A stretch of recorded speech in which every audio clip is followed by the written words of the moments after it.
भाई મને અડધી રાતે શું લેવા બોલાવે? તમારું કોમ પડી એટલે બોલાય.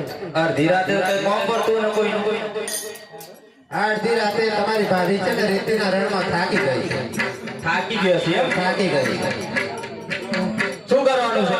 ઢગલાને વવણા વણ જતા પણ તમારે ડેરે પહોંચતા